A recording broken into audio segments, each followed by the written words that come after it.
What's good, people? Today the topic of interest is not everyone's gonna like you. Now, this is an important video to make, and this is something I really want to build into you guys because it will help you out. So in life, you've got different camps of people. So you've got a camp of people who are fearful of putting themselves out there because they're afraid of failing, so they don't want to be judged by others, so they retract their efforts. Then you've got another group of people who aren't so much fearful of failure, but they're actually afraid of succeeding at a high level. And a lot of people like fall into this category. You'd be surprised. And as a result of being fearful of succeeding, and not so much succeeding, but what they believe success will bring to them, or what they believe success will mean, they play small. So they don't commit to their growth. They're inconsistent. They're self-sabotaging. They don't do anything that really pushes against the grain. They're not all the way. And so their life is just a big, massive gray, right? They're still on the fence on things. It's kind of like that quote that says, our biggest fear is not that we're inadequate, but our deepest fear is that we're powerful beyond measure. That quote's legit because many people believe that if they do begin to prosper, if they do begin to stand out amongst their peers and they really commit to their growth, it may mean that the people around them may change. It may mean that people won't love them the same. They will experience a loss of love, or in other words, they will be disliked. And as a result of not wanting to be disliked, they play small. And the problem with playing small, the problem with like living a life that's so focused on the approval of other people's or not being disliked, is that you live a life as a slave. True freedom is found in being disliked. That's good. I gotta say it again. True freedom is found in being disliked. That's where the freedom is. When you're so focused on what other people think about you, you're a slave. Right? And as a result, you live a life that's not fulfilling to you. It lowers your self-esteem and it creates inner resentment because you're not being authentic. You're not being real to who you really are. And just at the foundational level, or fundamental level, you got to understand this is that nobody's universally liked. Like, even Nutella's not universally liked. And Nutella is a very beautiful thing. Some people don't like Nutella. So if some people don't like Nutella, they won't like you. It's going to happen. But the thing is that when you begin to commit your life to growth, and being who you really want to be, you start living a life that is authentic. You start being honest to who you are. You start pleasing yourself rather than other people solely. What happens is that your life stops being a massive gray. You finally hop off the fence and you pick a side. And when you pick a side and you begin to stand for something, right, because you've got something to stand for in your life, automatically you're standing against something else. So automatically you will have opposition. So people will not like you for different reasons. Some people won't like you because they're envious of you. They envy your freedom, that you're able to do things that they're not, you have the courage to do so. Some people won't like you because, of ignorance. Some people may not even be hating on you. Sometimes it's just a figment of your imagination.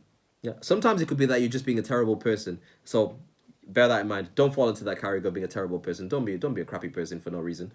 So there are many different reasons why.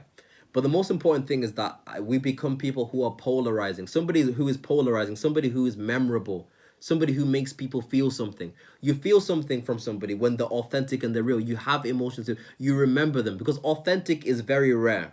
It's very rare. A lot of people do live lives for other people. Think about it. It's kind of like this. It's kind of like in high school. Like in high school, there's some people that you just never forget. Like you just remember, be like, man, I remember this guy. I really like him. Or I really didn't like this person. A lot of the time, it's down to that person being authentic. Because they were authentic and they were being themselves, they made you pick a side. Right? You either thought, I either like this person or I don't. Okay? And there's some people who you can look back at the photos and you don't remember them. You're like, was this person in my classroom? Who was this? I can't remember him. Because they didn't make you feel anything. Their life was a massive gray. So how does a person begin to become more authentic and live a life that they're happy with? How does somebody who's a pleaser stop being a pleaser and start pleasing themselves?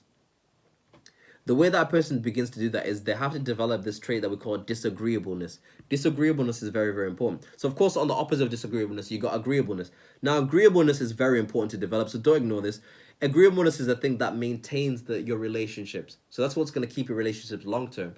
But disagreeableness, the differences between you and other people, is what will make your interactions with them exciting. It's boring when you agree with somebody all the time. So it's the differences that make life exciting. And this is part of what builds authenticity. When you know what your differences are and you're able to stand by them, you don't just pander to them, okay? You don't just suppress them all the time. And that starts off with you telling yourself the truth. And by you telling yourself the truth, you're able to tell the truth to others. So it starts off in small little things, kind of like this. Let's say somebody said like, oh, have you watched the new Batman movie? I thought it was really good. And you haven't watched it. If you haven't watched it, don't say, yeah, I've watched it. I thought it was good. No, you say, no, I've not watched that movie. I've not watched it. I haven't got an opinion on it. That's authenticity. Somebody says, let's play poker. I really, really like poker. Oh, no, man, I don't actually like poker. I like to do this instead. Right? These small differences, these small lies that you tell not only to others and to yourself are actually disempowering. Over time, they're actually disempowering, a lower self-esteem. It builds confidence when you're able to be honest and you're able to express your differences confidently. Of course, don't be out there trying to like take things to extreme and being differential all the time. But it starts off in these small things. This is the thing that builds authenticity. And when you're authentic and you're making decisions and you're telling people your truth, you're not trying to like only express things that you think will please them. What happens is they get a chance to know who you really are. And when they know who you really are, you become more polarizing, you become more magnetic, because it's very rare that a person has the freedom to really be themselves. A lot of people are controlled by the opinions of other people. Authenticity is rare. It's rare, but it's magnetic when you see it. So it starts off with you accepting who you are and being who you truly are. So don't be trying to be a street dude if you're not a street dude. Don't be trying to be a pimp or player if you're not that. That ain't you, right?